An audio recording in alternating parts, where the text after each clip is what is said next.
मैं आज फिर आपके साथ चैनल पर उपस्थित हूँ। आप सबों को नमस्कार। आज फिर एक बहुत ही क्रिटिकल केस के साथ मैं आपके साथ सामने उपस्थित हूँ। आप देखेंगे एक केस में हमने देखा कि उसके शरीर से काफ़ी स्राव हो रहा था। एक्जिमा था, उसे स्किन डिजीज एक्जिमा था। सारे शरीर से स्राव हो रहा था। फिर वो ठीक हुआ और किस तरह से बाद में दूसरे जगह ट्रीटमेंट कराने के बाद वो सप्रेस कर गया और सप्रेस करने के बाद क्या हुआ, इस बात को हम देखें इस केस हिस्ट्री में।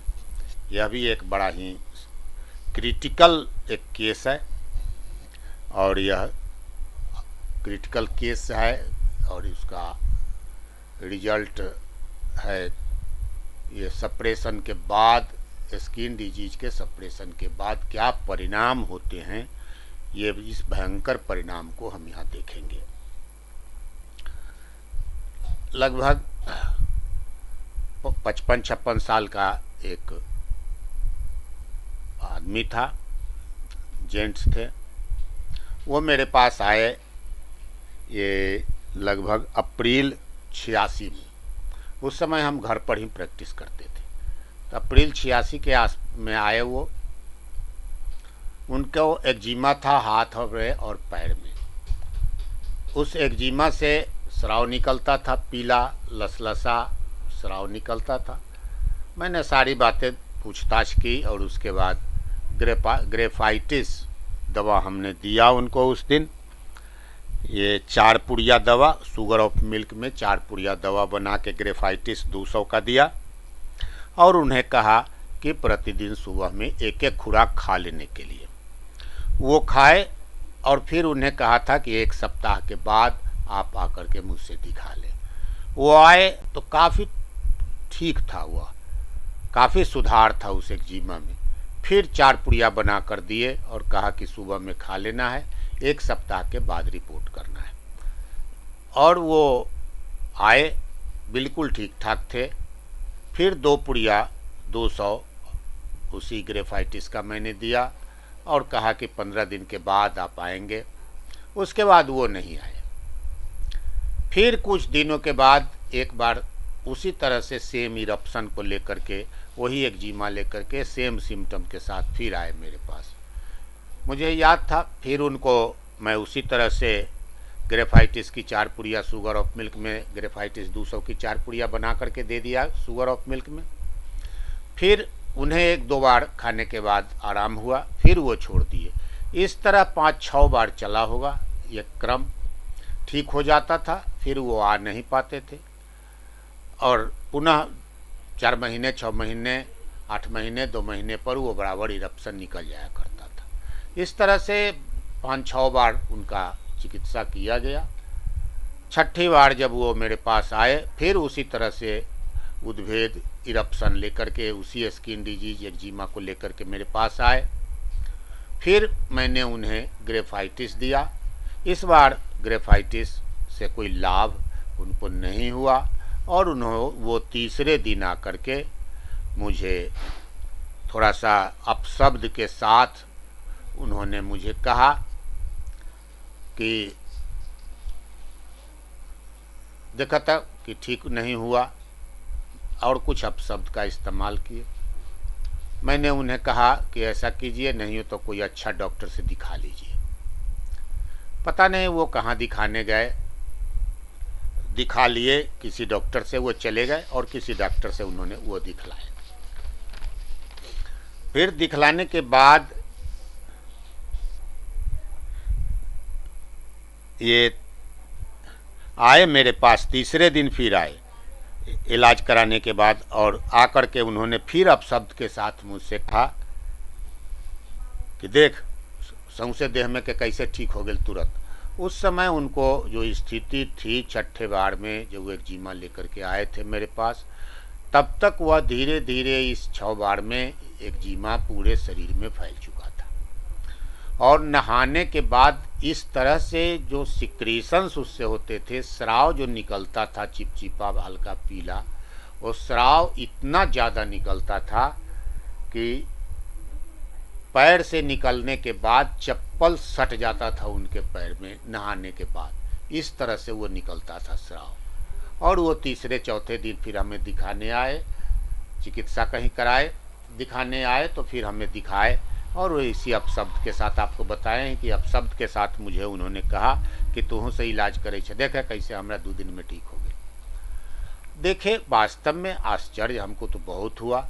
चूँकि सारे शरीर का उद्भेद जितना इरप्शंस थे वो सारे सूख गए, केवल दाग दिखाई दे रहा था, कहीं से भी किसी तरह का कोई सिक्रीशन या स्राव नहीं हो रहा था।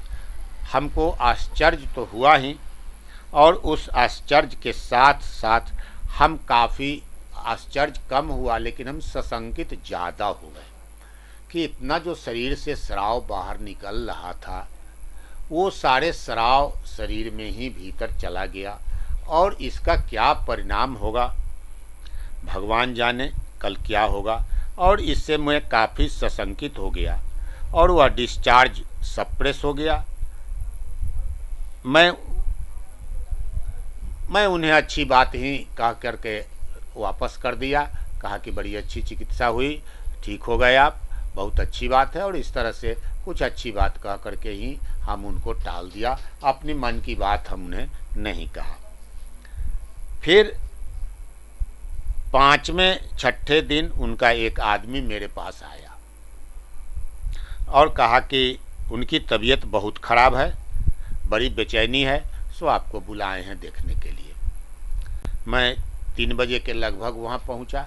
मैं अक्सर शाम में ही कहीं जा पाता था, चूँकि सवेर में पेशेंट मेरे घर पर ही आ जाता था और पेशेंट बहुत रहता था। मैं लगभग 6 बजे बैठ जाता था और उस समय से लेकर के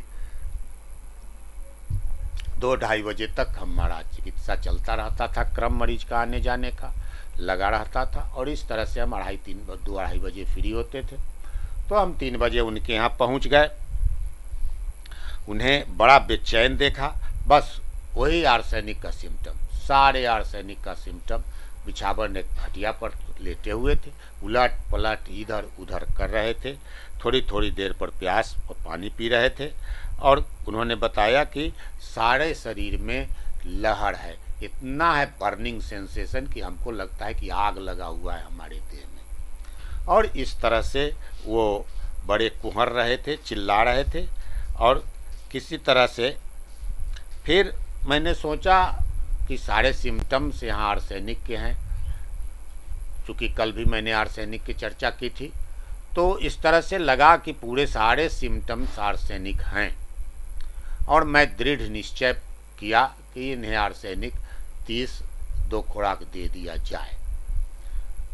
मैंने कहा उनसे कि अच्छा ऐसा कीजिए कि हम घरे चलते हैं, आप किसी को भेज दीजिएगा, न होगा तो दवा ले आएंगे। फिर उन्होंने कहा कि ऐसा करना कि हमरा कोनो निम्न डॉक्टर से बिहान दिखा दो। मैंने उन्हें कहा होम्योपैथी में दिखाने की ही सलाह दी। और फिर उनको कहा कि अनवरपुर में एक डॉक्टर RS सिंह रहते हैं, राम संजीव सिंह होम्योपैथी के, उस समय अच्छे विचार प्रैक्टिस करते थे और जितने अच्छे प्रैक्टिशनर थे उससे अच्छा उनका चिकित्सा के संबंध में स्वभाव था। वो बहुत आत्मिक हृदय से चाहते थे पेशेंट के प्रति और काफ़ी समय वो देते थे। इसलिए मैंने उनको कहा कि उन्हीं से आप दिखा लीजिए। फिर कहा कि तो आप भी आइएगा उनके यहाँ। हम कहा कि ठीक है, हम कल 4 बजे वहाँ हम पहुँच जाएंगे साइकिल से। हम डॉक्टर RS सिन्हा के क्लिनिक पर अनवरपुर में पहुँच गए। 2 घंटा इंतज़ार किए, नहीं आए। फिर हम वापस आ गए। वापस लौटने के क्रम में हम उनके घर गए, उनसे पूछा तो थोड़ा सा उन्होंने वो परेशानी बताई जिसके वजह से मैं नहीं आ सका, और मैं कल निश्चित रूप से आऊँगा, से आप 4 बजे वहाँ उनके क्लिनिक पर रहिएगा। फिर हम कल होकर के 4 बजे उनके क्लिनिक पर बैठे रहे। 6 बजे तक इंतज़ार किया, वो नहीं आए। गर्मी का ही समय था। हम 6 बजे तक बैठ करके अंत में वहाँ से साइकिल 6 बजे नहीं 5 बजे के लगभग कहिए 1 घंटा बैठने के बाद हमको थोड़ी असंतोष हुई और हम ऊब गए और हम लौटे। खींच तो था ही, रास्ते में आ रहे थे तो फिर उनके सोचा कि मिलते चले, तो उनके घर के तरफ नज़दीक जब आते हैं, उनके घर के तरफ एक थी रास्ता मुड़ता था, वहाँ मुड़े जब हम, तो उसी जगह एक बसवाड़ी था और वहाँ पर कुछ आदमी को 5-7 आदमी को देखा कि बांस काट के और वहाँ पर पांग रहे हैं उस बांस को। हमको थोड़ी शंका हो गई कि भाई बांस क्यों इस समय कट रहा है, तो पूछा हम कि भाई बांस, तो उन्होंने उनके बारे में कहा कि वो मर गए। मैं नाम बताना अच्छा नहीं समझता हूँ इसलिए, और केस हिस्ट्री में किसी का नाम बताया नहीं जाता है, गोपनीय रखा जाता है, इसलिए नाम मैं नहीं बता रहा हूँ। तो इस तरह से वो पता चला कि उनका देहावसान हो गया। मैं थोड़ा बड़ा दुख हुआ मुझे, और इस तरह से एक अनुभव हुआ कि किस तरह से जो सप्रेशन स्किन डिजीज का सप्रेशन होता है और उसकी जो जितने ही मात्रा में उसको सप्रेस किया जाएगा, जितना ज़्यादा होगा और जितने अधिक से अधिक स्राव होंगे, जब वह सप्रेस किया जाएगा तो वह उतना ही ज़्यादा उसके भयंकर परिणाम होंगे। और इस तरह से ये मैं बड़ा एक बीटर अनुभव हुआ स्किन डिजीज के सप्रेशन का, और उससे जो रिजल्ट हुए ये बड़ा भीषण रिजल्ट देखने को मिला और ये एक अच्छा सा अनुभव हुआ। इस तरह से ये हम बहुत दिनों से चाह रहे थे कि इस हम अनुभव को आपके पास साझा करें। आज मौका मिला, हम इस अनुभव को आपके समक्ष रखें। आप कमेंट्स करते रहें, लाइक करें, सब्सक्राइब करें, ताकि हमारा हौसला बुलंद रहे, और क्या आप चाहते हैं वैसा कुछ यदि कहते रहेंगे तो हम अपने अनुभव की बात फिर आपके साथ वहाँ भी साझा करेंगे। जानवरों के रोगों के बारे में भी किया जा सकता है, उस पर भी मैंने बहुत काम किया है। और इस तरह से आप क्या चाहते हैं, कैसा चाहते हैं इसमें, या क्या परिवर्तन चाहते हैं, या अच्छा नहीं लग रहा कैसे अच्छा होगा, इन बातों को साझा करें, हमारे साथ कमेंट्स करें, और हम लोग एक अपने मन के भाव को एक दूसरे के साथ साझा करें, अनुभव को शेयर करें, ताकि हमारे ज्ञान में संवर्धन हो और हमारे यहाँ जो रोगी आवे उसका अधिक से अधिक कल्याण हो। भगवान हमें ऐसा रास्ता दिया है, ठीक तो करने का काम वही करते हैं, मगर रास्ता हमें तय किया है हमारे हाथ से होने का, इसके लिए हम उनके भी आभारी हैं। फिर हम एक बार आप तमाम लोगों के आभारी हैं जितने चिकित्सा क्षेत्र से जुड़े हैं, ह्यूमन वेलफेयर के लिए जो लोग जुड़े हैं, उन तमाम लोगों को एक बार हम फिर उनको अभिनंदन करते हैं, और हम फिर एक बार आपसे आग्रह करते हैं कि कमेंट्स ज़रूर करें। धन्यवाद।